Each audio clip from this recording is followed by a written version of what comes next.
Efficient আমরা আশা করেছিলাম তাদের এফিশিয়েন্ট যে চিন্তা ভাবনা সেটা দিয়ে ওনারা আমাদেরকে এমন পরামর্শ দিবেন যে পরামর্শের কারণে দেশে বিনিয়োগে ভরপুর হয়ে যাবে, বাংলাদেশে বিদেশিরা চলে আসবে, আমাদের ভিসা মুক্ত বিশ্ব চাই একসময় আন্দোলন ছিল, অন্তত আমাদের ভিসা পাওয়ার জন্য অনেক কম কষ্ট করতে হবে। আমরা দেখছি পুরো উল্টাটা করছে। এখন যে কোনো নেগেটিভ কিছু ঘটলে যদি আমরা সেটা নিয়ে কথা বলি, এটাকে যদি ধরে নেওয়া হয় যে আমরা জুলাই আন্দোলনের বিরোধিতা করছি, কথাটা ঠিক না, বরং উল্টাটা। আমরা এটা বারবার বলছি এই কারণে যাতে ওই আন্দোলনের সুফল আমরা আগেই পাই, যাতে করে মানুষ বুঝতে পারে যে এই কাজটি হয়েছে মানুষের জীবনযাত্রাকে সহজ করার জন্য। কিন্তু আপনি এখন দেখেন মানুষের মনে যে আপনি হয় জিজ্ঞেস করলেন না, এই হয় চিন্তাটা একই সাথে কিন্তু হাই অবস্থাতেও আছে।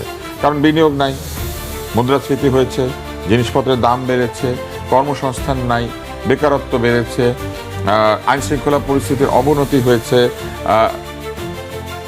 কিছু কিছু জায়গাতে গ্রস অনিয়ম এগুলোও দেখা গিয়েছে, যার মধ্যে একটা আমি বললাম যে উপদেষ্টা পদত্যাগ করে বাসায় বসে আছেন, যায় না।